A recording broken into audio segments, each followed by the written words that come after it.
솜씨지만 요새 손녀가 라디오도 듣는 재미가 있다며 저에게 와서 몇 번 들려주기 시작했었는데 듣기 시작해보니 또 이만한 낙이 없더군요. 여기 사연들을 오랜 시간 들어보니 제 얘기도 한번 해볼까 하고 이렇게 사연을 보냅니다. 저는 8남매 중 7째 딸이었어요. 저희 집은 딸부잣집이었어요. 아들 욕심이 크셨던 부모님도 저에게 마지막 딸이길 바란다며 끈 말자를 사용해서 말자라고 이름을 지으실 정도였죠. 제 밑으로는 귀하디 귀한 아들이 태어났고 귀남이라고 이름을 지어주셨어요. 참으로 서러웠어요. 귀남이는 그렇게 어려웠던 시절에도 쌀밥을 먹이고 저희는 보리밥이나 아니면 감자 같은 것만 먹였으니까요. 그러다 부모님은 우연히 장에 가셨다가 동네 마을에서 같이 놀았었던 친구를 만나게 되었고 그 친구의 소개로 저를 그 집에다가 시집을 보내셨어요. 22살이면 그렇게 어린 나이도 아니었어요. 그렇게 시집을 갔는데 다행히 시댁 어른들은 좋은 분들이셨어요. 게다가 집도 경제적으로 조금 여유가 있었죠. 시댁 식구들 전부 저에게 잘해주셨어요. 남편은 그때 당시에 잘 나가는 회사에 다니고 있었어요. 정말 잘 나가던 사람이었죠. 그렇게 5년이 넘는 결혼 생활을 했지만 저희에게 아이가 생기지 않았어요. 아무래도 시댁 쪽은 대대로 아들만 낳는 집안이었기에 저도 당연히 아들을 낳을 줄 아셨는데 아들은 개뿔, 임신조차 못하고 있으니 점점 눈치를 주기 시작하셨어요. 큰 소리를 내거나 하진 않으셨지만 가끔 얼굴을 보는 날이면 혀를 끌끌 차시며 못마땅해 하셨죠. 그런 날이면 저는 정말 밤에 물 한 잔 떠놓고 매일 달님에게 치성을 드렸어요. 그랬더니 정말로 제 기도가 이뤄진 것인지 떡하니 임신이 되는 게 아니겠어요? 정말 신기했더랬죠. 속으로 정말로 달이 내 기도를 이뤄준 건가 하며 기뻐했었죠. 다행히 저는 25살 나이에 첫째 아들을 출산했어요. 시댁에서도 정말 기뻐하셨던 게 기억이 납니다. 출산 후 얼마 지나지 않아 둘째를 갖게 되었고 당연히 저도 아들을 낳을 줄 알았는데 딸을 낳게 되었어요. 연년생으로 출산했죠. 시댁에서는 제 딸을 거들떠보지도 않더군요. 저는 딸이 시댁에서 받지 못하는 사랑을 부족함 느끼지 않도록 채워주려고 노력했습니다. 그렇게 27살이 되었을 무렵 남편 회사에 부도가 났습니다.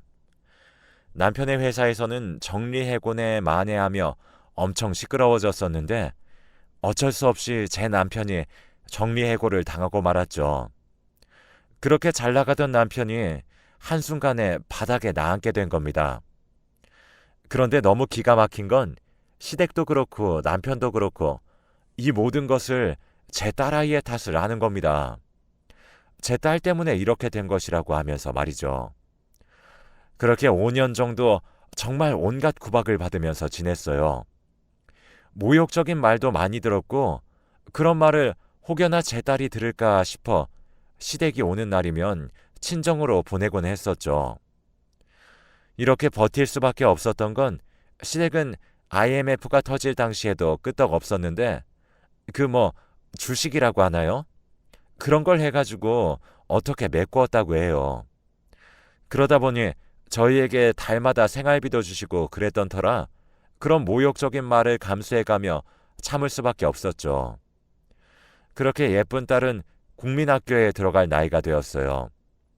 그런데 시댁에서는 박복한 팔자가 공부한다고 바뀌겠냐며 제 딸을 국민학교에 보내지 않겠다고 하는 게 아니겠어요. 그와 관련해서는 돈도 주지 않을 테니 그냥 잡일이나 배워서 집안 살림이나 도우면 천만다행이라고 저희 모녀를 무시했었죠. 친정도 시댁과 별반 다르지 않았습니다. 저는 더는 참을 수가 없었습니다. 아무리 그래도 여자도 사람인데 친정도 시댁도 너무너무 경멸스러워졌습니다. 제가 해주는 밥 먹으면서 회사 다니고 제가 빨래해둔 옷 입고 출근하고 제 손길 하나 안 간 것이 없었는데 시어머니도 같은 여자면서 어떻게 손녀를 그렇게 하대하고 저를 무시하는지 굶어 죽는 한이 있더라도 그냥 갈라서려고 했었죠. 남편에겐 이제 갈라서자고 했습니다. 남편은 절 무시하더군요. 집안일만 하던 사람이 나가서 무슨 돈을 벌겠다 그래? 그냥 잠자코 있어. 라며 절대 이혼은 안 된다고 하더라고요. 아들한테는 끔찍했거든요. 아무리 그래도 그 당시 때 이혼을 했다고 하면 아들이 손가락질 받을까봐 걱정했던 것 같아요. 저도 아들이 그렇게 되길 바라진 않았어요. 그래서 그럼 별거라도 하자고 했죠. 그냥 남처럼 사는 것과 똑같았습니다. 그렇게 별거를 하고 어떤 장사를 해야 할까 보던 참에 이렇게 어려운데도 오징어 튀김만을 팔며 대박 났다는 기사를 보게 되었습니다. 그분도 저처럼 혼자서 아이들을 키운 사람이었죠. 저도 그 기사를 보자마자 저도 이분처럼 할 수 있겠구나라는 용기가 생겼고 물어 가서 제발 비법 좀 전수해달라고 빌었어요. 처음엔 안 된다며 내치셨어요. 그런 사연 들고 와서 레시피 뺏어가려는 사람들이 너무 많았다며 저를 믿지 못하셨습니다. 저에겐 그거 하나밖에 희망이 없었기에 눈치를 주며 내쫓아도 그분 옆에서 장사를 도왔습니다. 그렇게 한두 달 버티는 저를 보고서는 알겠다며 레시피를 전수해 주셨어요. 저는 그렇게 그분께 받은 레시피로 장사를 시작했습니다. 더욱 감사한 것은 본인도 이렇게 어려웠던 시절 돈 한 푼 보태주는 사람이 없어 힘드셨다고 나중에 장사하면서 갚으라고 하시며 트럭이랑 식자재 값을 선불로 내주셨어요. 장사를 한 지 한 달 정도 되니 그 당시에 300만 원 정도였던 돈을 한 번에 갚았죠. 이렇게 저는 홀로서기에 성공했습니다. 딸하고는 더욱 돈독해졌죠. 그렇게 가고 싶다던 국민학교도 보내고 딸이 배우고 싶다는 건 뭐든 가르쳤습니다. 여자라고 아무것도 가르쳐주지 않았던 게 한이 맺혔던 터라 내가 해보지 못하고 배워보지 못했던 건 전부 우리 딸이 부족함 없이 배울 수 있도록 지원해 주었죠. 그렇게 저희 딸은 어느덧 어엿한 숙녀가 되었고 20살이 되었습니다. 엄마에게 효도하고 싶다며 공부를 그렇게 열심히 하더니 서울에 있는 명문대에 수석으로 턱하니 입학을 하게 되었습니다. 얼마나 자랑스러웠는지 모릅니다. 그러던 어느 날 갑자기 저에게 아들이 찾아왔습니다. 그러면서 자기도 저랑 살겠다고 하는 겁니다. 집안 어른들이 난리칠 걸 생각하니 눈앞이 캄캄해졌죠. 손자까지 뺏었다며 난리칠 게 뻔했으니까요. 가끔 이렇게 아들이 왕래하긴 했었지만 이렇게 저희 집에서 아예 살겠다고 한 건 처음이었던지라 저는 아들에게 무슨 일이 있는 거냐고 물었습니다. 평소 이렇게 집에 오면 얼굴만 보고는 휙 하고 가버렸는데 별안간 무슨 일이라도 생겼나 싶더라고요. 아들은 저에게 앞으로 친할머니랑 친할아버지가 오면 절대로 받아주지 마 라고 이야기를 하더군요. 이놈이 그 사이에 철이 들기라도 했나 싶었죠. 그런데 아들의 이야기를 끝까지 듣고 나니 기가 찼습니다. 그래도 법적인 부부인데 남편은 그동안 새살림을 2번이나 차렸었다고 하더라고요. 첫 번째 동거녀는 남편 집안의 재산을 보고 만나왔던 터라 악착같이 돈만 뜯어내려고 했다가 헤어지고, 두 번째 동거녀는 어디 술집에서 가서 만난 여잔데 자기 오빠가 진짜 좋은 사업한다며 꼬셔서 시댁 식구 돈까지 다 끌어모아 들고 튀었다고 하더군요. 그렇게 시댁이 쫄딱 망하고 나니 자기들끼리 모여 말자가 하는 장사가 그렇게 잘 된다고 하더라. 너희 부부 어려울 때 우리가 따박따박 준 돈이 얼마냐? 말자한테 요구할 권리가 있지 않겠냐? 그리고 아직 너희 부부인데 다시 합쳐라 라고 했다는 겁니다. 그래도 꼴의 남편이라고 남편은 우리가 그 사람한테 해준 게 뭐가 있냐? 라며 반박을 했다고 해요. 그래도 워낙 시댁 식구들 기가 세서 남편은 기가 죽을 대로 죽어 있다고 하더군요. 정말 생각하면 생각할수록 시댁 식구들이 미웠습니다. 자신들이 준 양육비 저희 모녀한텐 한 푼이라도 들어갈까봐 그렇게 감시하면서 줬던 돈인데 그 돈으로 편하게 우리 모녀 뭐 먹어보지도 못하고 다 남편과 아들 입으로만 족족 들어갔는데 정말 어이가 없어도 이렇게 없을 수가 없었습니다. 그래서 그 거머리 같은 집안과 악연을 끝내고 싶어 당장 남편을 찾아가 이혼하자고 했죠. 남편은 저를 붙잡더니 자상한 목소리로 속상한 일이 있으면 다 나한테 말해요. 내가 그동안 너무 모질었지? 라며 손을 잡아오는 것이 아니겠어요. 그 말에 조금 흔들리긴 했습니다. 남편은 시댁이 그러자고 했을 때 반대했다고 하니까요. 그래서 한번 고민해 보겠다며 시간을 더 달라고 집을 나왔습니다. 그렇게 한 이틀 정도 지난 후 아들은 집에서 짐을 챙겨오겠다며 남편의 집으로 향했습니다. 그리고 그날 밤 돌아와서는 아들이 저의 손을 붙잡고 엄마, 그냥 우리 같이 살자 하며 방방 뛰는 게 아니겠어요. 아들은 짐을 챙기려고 집에 들어갔는데 거실에서 망연자실하며 앉아 있었답니다. 그래서 무슨 일이냐고 물었더니 그 눈물도 없던 아빠가 펑펑 울면서 이제야 너희 엄마에게 미안한 마음이 들어 잘해주고 싶었는데 내가 여태 한 짓을 생각하면 잡을 수가 있겠냐 하면서 울더랍니다.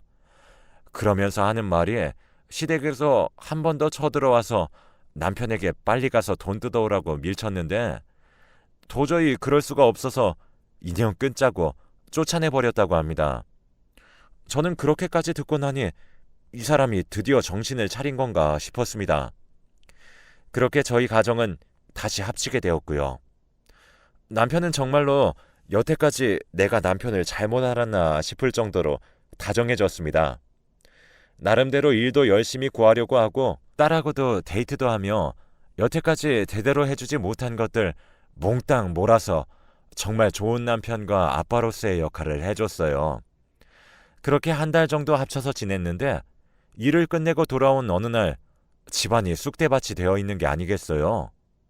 남편과 아들에게 전화를 해도 받질 않았습니다. 뭔가 이상함이 감지되어서 제가 돈을 숨겨놓았던 곳을 뒤졌어요. 거기엔 그동안 딸아이 시집 보낼 때 쓰기 위해 모아둔 돈이 있었어요. 그 안에는 2천만 원 정도 들어있었고요. 저는 돈을 집에 놔두는 게 더 안전하다고 생각을 했었을 때여서 일하고 오면 돈을 세서 장롱 밑에다가 숨겨두고는 했는데 아들이랑 남편이 그걸 보고는 들고 튀어버린 것 같았습니다. 이제서야 퍼즐이 맞춰지더군요. 갑자기 마음이 그렇게 변했다는 것도 다 새빨간 거짓말이었습니다. 정말 절망적일 수밖에 없었죠. 그렇다고 제가 여기서 무너지면 안 될 것 같았습니다. 아직까지도 장사는 잘 되고 있었고 다시 모으면 된다고 생각했었죠. 딸에게 이 배신감을 느끼게 해주고 싶지 않아서 그냥 같이 살다 보니 불편해서 다시 별거를 하기로 했다고 거짓말을 했어요. 그리고 남편에게 그냥 이혼 위자료라고 칠 테니 제발 나타나서 이혼 도장만 찍어주고 가라고 메시지를 남겼습니다. 제 전화도 안 받던 남편은 그 문자 한 통을 받고 난 뒤에 염치 없게 뻔뻔스럽게 나타났죠. 그렇게 저희는 정말 남남이 되었습니다. 저는 또다시 열심히 장사를 하며 돈을 모았어요. 그렇게 딸아이가 27살이 되던 해가 되자 저도 이제 다 되었던 것인지 튀김일도 너무 오래 하다 보니 허리도 아프고 손목도 예전 같지가 않아 너무 힘이 들더라고요. 딸은 번듯한 직장에 들어가 회사원이 되었고 이제 결혼 정년기였기 때문에 딸만 시집 보내고 나면 이 장사도 접을 생각이었습니다. 다행히도 딸이 회사에서 평판이 좋아서 상사들로부터 좋은 사람들 소개를 많이 받게 되었고 그중 좋은 집안의 남자를 소개받았어요. 둘은 그렇게 한 1년여 정도 연애를 하더니 진지하게 만나고 있다며 결혼을 하고 싶다고 하더라고요. 그러면서 딸은 저에게 부탁했습니다.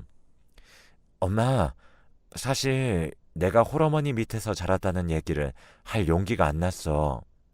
그리고 그래도 날 낳아준 아빠인데 결혼식에 꼭 와줬으면 좋겠다는 생각도 들고 조심스럽게 딸아이는 이야기를 하더군요. 딸은 아직까지도 그냥 별거 한 줄 너만 아니 그럴 수 있겠다 싶었습니다.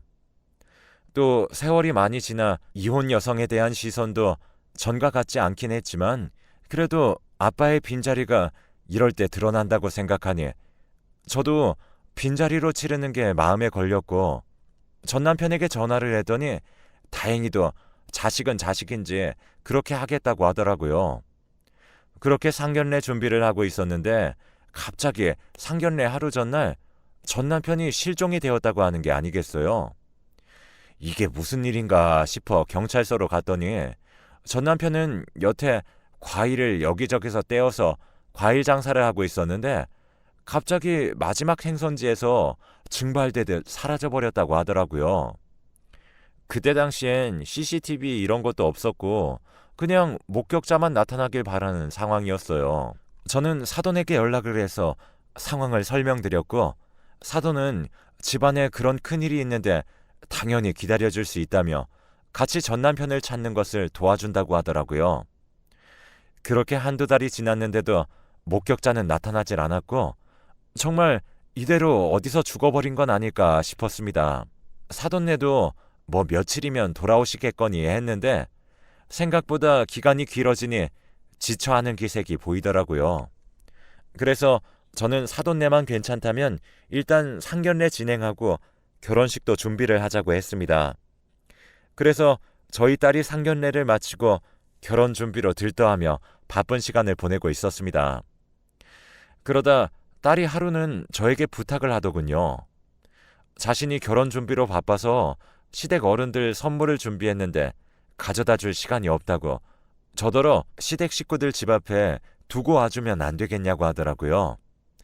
저도 생각해보니 여태 전 남편 찾는 것도 도와주시고 여러모로 애써주셨는데 너무 무신경했다고 느껴졌습니다. 그런 딸에게 선물을 받아다가 사돈네로 향했죠. 그런데 실종됐다던 남편이 마스크를 끼고는 여기저기 둘러보며 제가 가는 방향과 같은 방향으로 향하는 것이 아니겠어요? 아무리 남남으로 산 세월이 길었다고는 하지만 뒷모습만 봐도 알 수 있었죠. 저도 모르게 남편의 뒤를 따라갔어요. 남편은 사돈댁으로 알고 있는 주소로 들어가더라고요. 이게 뭐지 싶었어요. 그리고 사돈댁으로 올라가 문을 두드렸죠. 그랬더니 거기서 제 남편이 나오는 겁니다. 분명히 사돈댁이 맞았어요. 갑자기 벼락을 맞은 듯 온몸이 부르르 떨렸죠. 저는 일단 집 안으로 쳐들어갔습니다. 거기선 제 아들과 사돈들이 버젓이 있더라고요. 사돈들도 놀랐는지 에그머니 하며 뒤로 나자빠졌습니다. 남편도 너무 당황했는지 말도 못하고 어버버 하고 있었죠. 저는 이게 어떻게 된 것이냐며 물었습니다. 그랬더니 세상에 이럴 수가 있는지 싶더라고요. 알고 보니 사돈댁은 남편이 저랑 별거하던 때 동거하던 둘째 동거녀였습니다. 그 둘째 동거녀가 제 남편에게 말을 하더군요. 그러니까 내가 결혼 전까지 조심하라 했어 안 했어? 나 돌아다니지 말라니까는 하며 혀를 끌끌 차는 게 아니겠어요. 바로 그때 제가 실종된 남편을 찾은 것 같다며 딸에게 연락을 했었는데 딸이 도착을 했습니다. 그 뒤를 이어 경찰도 들이닥쳤고요. 저희가 너무 버젓이 서 있는 것을 본 경찰은 저희에게 일단 여기 있는 분들 모두 서로 가주셔야겠습니다. 라고 하며 경찰서로 모두 향했죠. 딸은 이게 무슨 상황인지 전혀 몰랐기에 거의 정신줄을 놓고 가고 있었습니다. 그렇게 경찰 조사를 마친 뒤 며칠 후 경찰서에서 연락이 왔습니다. 그래서 저희 모녀가 경찰서로 갔고 경찰분들은 저희에게 청심환을 주면서 충격적인 이야기일 수도 있으니 일단 이거 드시고 심호흡 길게 해보라고 하는 겁니다. 이 말까지만 들었는데도 숨이 턱끝까지 가빠오는 느낌이었습니다. 경찰은 저희가 청심환도 먹고 심호흡을 길게 몇 번 하는 걸 보더니 여태까지 조사했던 것들을 이야기해 주더군요. 정말 갑자기 충격을 받으면 뒷목 잡고 쓰러진다던데 저랑 딸이 딱 그랬습니다. 둘이서 경찰서에서 혼절을 해버린 거죠. 다시 정신을 차리고 나서 딸과 그 일들을 정리해봤습니다. 둘째 동거녀는 그렇게 시댁의 돈을 모조리 빼앗고 튀었다는 건 맞았습니다. 근데 알고 보니 남편이 집안 재산을 빼돌릴 수 있도록 도왔다고 하더군요. 그렇게 들고 튄 돈으로 뭘 했냐 하니 도박장으로 가서 둘이 킥킥거리며 놀다가 하루 만에 그 큰 돈을 다 잃어버리고 나왔다고 하더군요. 그래서 저에게 붙어서 그 2천만 원을 도둑질한 거고요. 둘째 동거녀와 새살림을 꾸리고 싶었던 터라 돈이 좀 필요했고 시댁이 같이 붙어서 제 돈을 뺐으면 나눠 먹기를 해야 하니 시댁에게는 그 사람 건들지 마라 하며 제 돈을 훔쳐 달아난 것이라고 하더군요. 그게 다 둘째 동거녀 그 여자 머리에서 나온 계획이었답니다. 정말 여기까지만 들어도 혈압이 바짝바짝 오르는 기분이었어요. 그래서 이혼 도장도 쉽게 찍어준 거였고요. 저랑 이혼한 후 남편은 둘째 동거녀와 혼인신고해서 지금 이 집에서 새 살림을 차리게 되었다고 하더군요. 근데 그렇게 집을 사고 나니 돈이 없어져서 그걸로 둘이 싸웠다고 합니다. 그래서 그 여자의 아들, 그러니까 지금의 예비 사위가 인물도 좋고 멀끔하니 그걸 돈벌이에 이용할 생각을 했다고 하더라고요. 그렇게 예비 신분의 등을 쳐먹으며 살려고 계획을 했다가 저에게 들켰었던 것이었습니다. 워낙 사기꾼 집안들이라 신분 세탁하고 서류 조작하는 건 문제도 아니었죠. 그래서 저희도 그렇게 알아봤지만 먼지 하나 나오지 않았던 거였고요. 그러다가 예비 사위가 새로운 먹잇감을 발견했다며 사진을 보여주는데 전 남편이 보니 자기 딸이었다는 겁니다.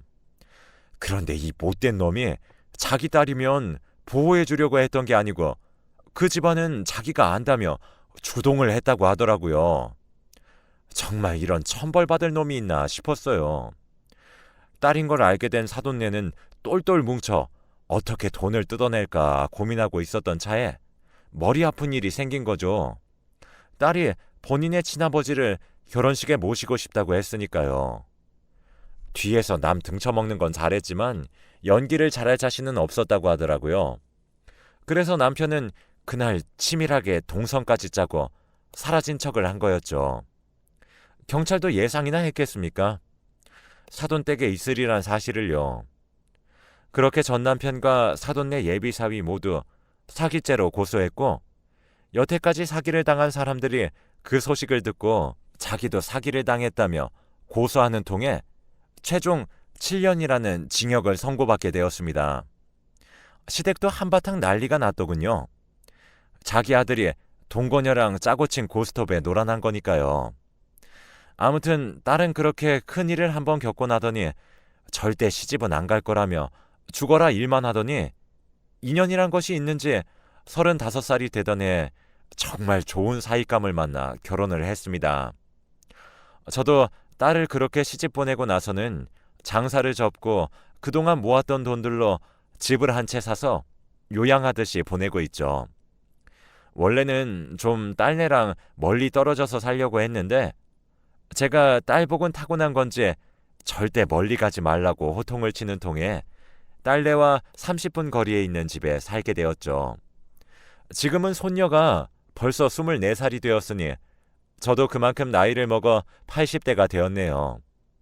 손녀는 가끔 제 집에 놀러 오면 귀마개를 하고 들어옵니다. 제가 이 라디오를 참 좋아하는데 이제 귀도 나이가 먹었는지 잘 안 들려서 좀 크게 듣고 있기는 한가 보더라고요.